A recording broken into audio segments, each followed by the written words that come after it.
I have no intention of taking care of Grandma. I don't even want to see her face. Why don't you do it, Lily? My sister-in-law said with a malicious grin. She probably thought that if she could take control of the house, she wouldn't have to worry about Grandma at all. My brother smirked beside her, glancing at me and Grandma. I could see it would be hard for Grandma to find peace in such an environment. It's okay, Grandma. I'm here for you, I said confidently. My name is Amy. I've just turned 50 and am now enjoying a slow-paced life with my husband. Our 2 children have grown up and are following their own paths. The days when I juggled work and family while they were little seem like distant, tender memories now. Today, my life revolves around my work with my husband and the time I spend with my grandmother. My husband, Terry, and I run a well-known traditional restaurant. I manage the business as the owner, while Terry, a skilled chef, supports the establishment with his culinary expertise. I chose this path because I studied business in college and was fascinated by restaurant management. Initially, I wanted to cook for our guests, but things didn't go as planned, and I quickly shifted focus. During college, I started a kitchen job at a luxury hotel near the university, but my cooking skills were lacking. A senior coworker told me I couldn't even peel vegetables properly, so I was reassigned to serving. Although it was a blow, it's now a funny memory we laugh about. Whenever I faced challenges, I turned to my grandmother. She would listen quietly until I finished, then look me in the eye and say, "Amy, I know your dreams and hopes, but life isn't always a straight path. There are detours and bends, and each of these experiences helps you grow. Go at your own pace and stay strong." Her words were a comforting balm. Thank you, Grandma. No matter how small the step, I'll keep moving forward, I'd say, always buoyed by her gentle encouragement. Having lost my parents early on, she was my greatest comfort and cherished treasure. In the midst of all this, I met my husband, Terry. He was a chef at the hotel where I worked part-time, having mastered cooking over the years. Knowing about my passion for cooking, he approached me and said, "I'm still learning myself, but I'll teach you everything I know if you're interested." I was thrilled and eagerly accepted. From there, we started with the basics, cooking together at each other's homes. The hotel's kitchen was often occupied, so we practiced at home, creating our own private cooking class. As we cooked and stirred pots together, our relationship grew deeper. Before long, we were seriously dating, and after a few years, we got married. Even after marriage, Terry continued to pursue his passion at the hotel kitchen, while I joined a startup, overseeing several restaurants to understand the practical aspects of business management. The theories I learned in university and real-world experience were worlds apart. Despite the challenges, I gradually got the hang of managing a business. With the support of my company, we were given the opportunity to run the upscale traditional restaurant we had always dreamed of. I took on the role of manager, setting up the restaurant and inviting Terry to lead the kitchen. After completing his training, he was eager for a new challenge and happily accepted. Together, we nurtured and grew our restaurant, but my deep involvement in work meant I regrettably spent less time with my dear grandmother. Now, Grandma lives with my brother Colin. He's a serious office worker with a somewhat troublesome personality. When I excitedly told him about my new role as manager through a company program, his reaction was unexpectedly cold. "Wait, are you seriously taking such a risk? Wouldn't it be more secure to remain a regular employee? Besides, managers hired like that don't earn much, do they?" he asked with a skeptical look. "Colin, isn't that a bit harsh?" I tried to counter, but his stance was firm. "Amy, listen closely. Stability is the most important thing. Why are you so intent on doing as you please? Not just you, but your husband too. Don't you realize how tough it is to run a business? What will you do if you fail?" His words left me taken aback. Sure, running a business might be hard, but we had the support of the company. It wasn't entirely on us. Then, with a somewhat malicious grin, my brother's wife, Lily, chimed in. "You two are quite daring, aren't you? But if things go south, don't come running to us for help." Her comment made me silently vow never to rely on them, no matter what. The reason my beloved grandmother ended up with such a mean sister-in-law began when my brother and his wife suddenly moved in. I discovered this during one of my visits. When I rang the doorbell, Lily answered, looking surprised. "Oh, Amy, what are you doing here?" she asked. I was taken aback and blurted out, "Lily, why are you at Grandma's?" Taking a deep breath, Lily smiled and said, "Well, I'll let you in on a secret. Recently, I've been taking care of Grandma here. I wanted to spend more quality time with her, so we decided to move in." She seemed quite proud of herself. Admittedly, with a new restaurant and everything else, I had been too absorbed to notice the change. I had been extremely busy lately, which left me with less time for Grandma. With Lily spending more time at home, she had probably been looking out for her. "Thank you, Lily. It's really a big help," I said, though a pang of sadness hit me at the thought of missing time with my grandmother. When I dropped by Grandma's house, Lily often greeted me with a hint of sarcasm. "Oh, Amy, you're here again. Think Grandma's quite busy, you know. But then, this is Grandma's house," she remarked. I would respond with a smile. "Sorry, I just wanted to chat with Grandma." Visiting Grandma's house every weekend was my joy. She always welcomed me with a warm smile, but lately, I had noticed she wasn't her usual energetic self. I tried to brush it off as my imagination, but one day my fears became a reality. When I knocked on Grandma's door and received no answer, I gently opened it to find her collapse at the entrance. In shock, I rushed to her side, shouting, "Grandma, are you okay?" I immediately called an ambulance and she was taken to the hospital. I accompanied her, and before I knew it, night had fallen. After some time, a doctor called me in to discuss her condition. He began with the ominous words, "She doesn't have much time left." I was devastated and struggled to process the news, but I understood that Grandma was gravely ill. It turned out that this was her regular hospital, and the doctor explained that her condition was beyond surgical intervention. It was best for her to rest at home. While absorbing this news, I received word that Grandma had regained consciousness. I hurried to her room, where she greeted me with a weak smile. "Amy, I'm sorry for surprising you," she said, her voice faint but warm.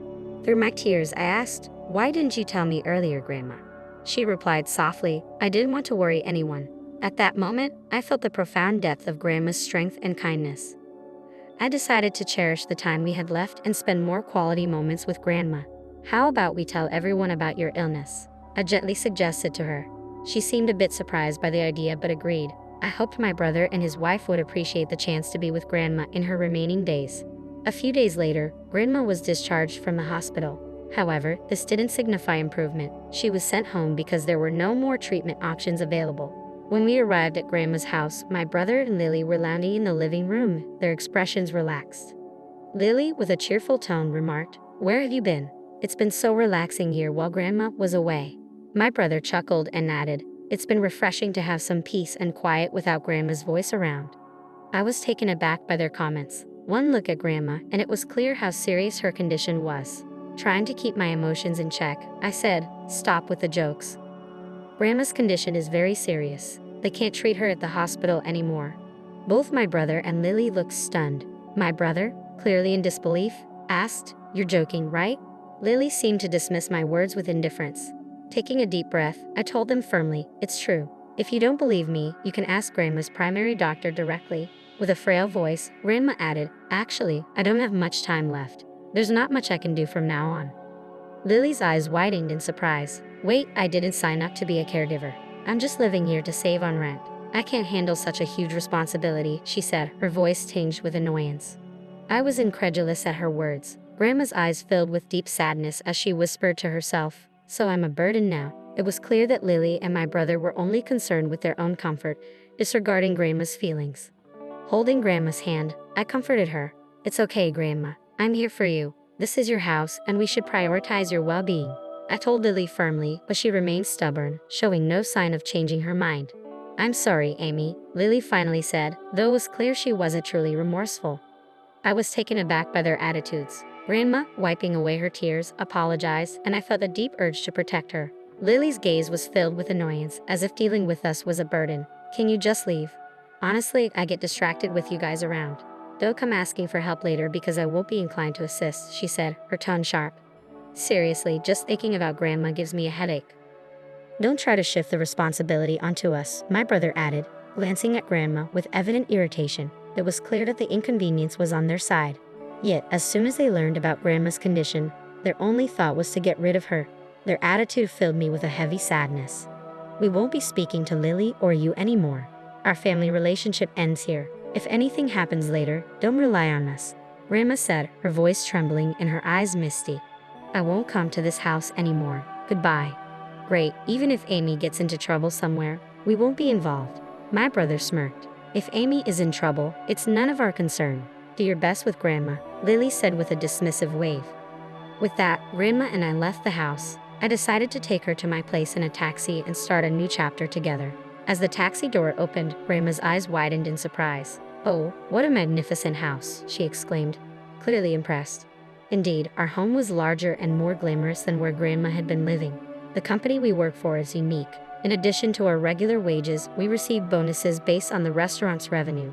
This generous system was designed to motivate employees, providing us with a stable and comfortable lifestyle. As I was lost in thought, the front door opened gently to reveal Terry with a warm smile. "Welcome back.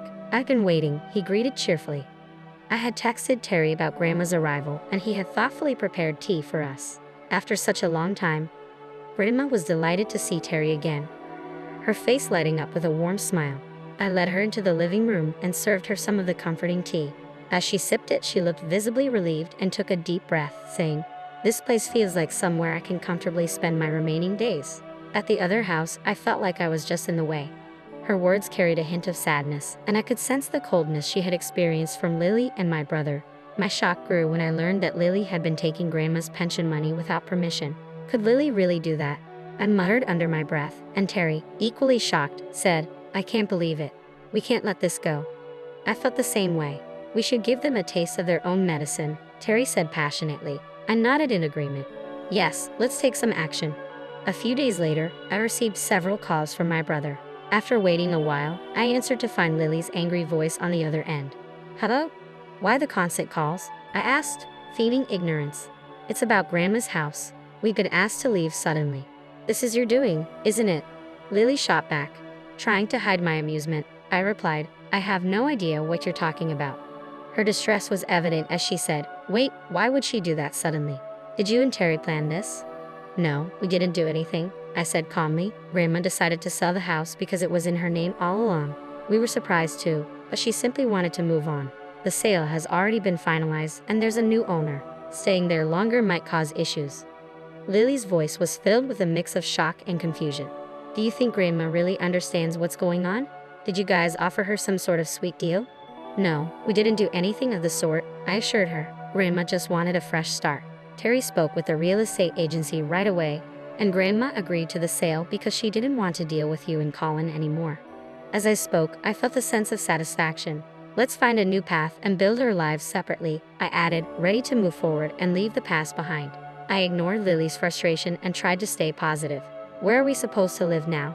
Our previous flat is gone." Lily's voice quivered with anger. From what I gathered from Grandma, Lily had a penchant for shopping, always flaunting the latest designer bags and frequenting beauty spas and salons nearly every week. My brother's income, on the other hand, wasn't particularly high, and with their old debts, their financial situation must be quite strained. Despite their challenges, my brother seemed infatuated with Lily's beauty and probably indulged her every whim, which is why they had moved into Grandma's house to save on expenses. To be honest, I wasn't overly concerned about their situation, so I playfully suggested, "Why not try staying in a motel for a while?" "Oh, but it might be tough if you're short on money." Lily paused, then replied in surprise, "Why are you talking about our financial situation?" I didn't get any response from my brother at that moment. Later, Grandma took the phone and, smiling, said, "Actually, I told Amy everything. And by the way, Amy's house is really nice, spacious with the latest appliances and very comfortable. It's completely different from what you're used to." My brother seemed intrigued by Grandma's words. When he took the phone, he asked, "Why are you guys so rich? I thought you were struggling financially." "It might surprise you, but aside from our regular salaries, we also receive a substantial bonus. Roughly speaking, we probably earn about twice what you make in a month. Both of us work hard and live comfortably," I said with a hint of pride. He was silent for a moment, clearly taken aback. "Seriously?" "Yes," I confirmed. "You always said full-time employment is the best, but maybe you should broaden your horizons."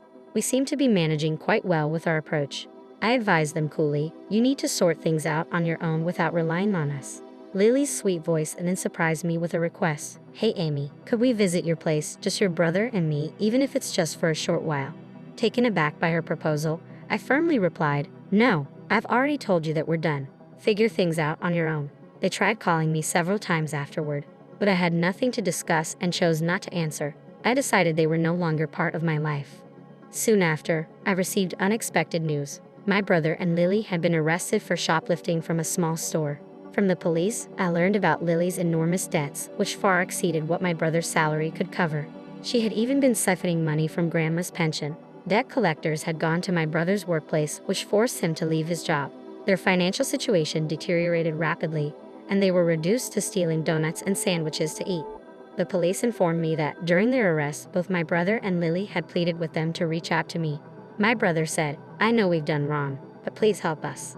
Lily tearfully begged, "Forgive our past mistakes and help us just this once." Despite their pleas, I couldn't easily forgive them.